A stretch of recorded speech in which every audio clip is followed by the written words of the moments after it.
Сәлем қыздар, бүгін сіздермен творожный пирог с меренгой дайындаймыз. Бірінші біз ұнға қантты, разрыхлительді осылай араластырып аламыз.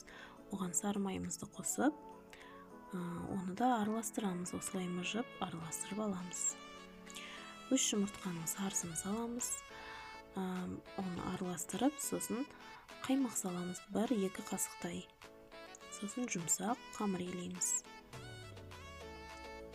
Қамырымызды жайып, формаға жайғастырамыз. Форма менде 24 диаметрлі.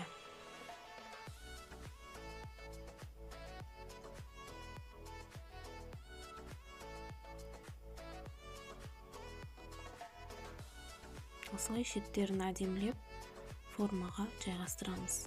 Оны шаншқының көмегімен тесіп шығамыз қамырды, өйткені қамырымызға разрыхлитель қосылғанына қамыр ісіп кетуі мүмкін. Енді салмасына бізге творогқа қантты араластырамыз, 1 жұмыртқаны, сосын 1 қасық крахмалды араластырып, блендердің көмегімен езіп шығамыз. Сіздерде блендер болмаса, жай шаншқының көмегімен араластырсаңыздар да болады. Оны формамызға саламыз.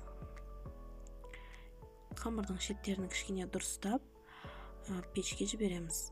180 градуста 20 минут жарты сағаттай пісіріп аламыз. Енді біз меренганы дайындаймыз. Жұмыртқаның ақуызын ағарғанша көпіртіріп, сосын қантты аздап-аздап салып, көпіртіретін боламыз. Қант толықтай еріп кету керек.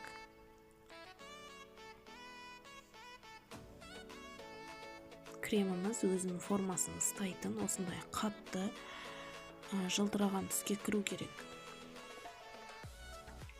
Оны осындай қапшығымызға салып, насаткасы бар, әдемі қапшыққа салып, осылай пирогтың үстіне салып шығамыз. Егер де сіздерде қапшық, насатка болмаса, жай ғана қасықпен салып, тегістеп, әдемілеп қоюға болады.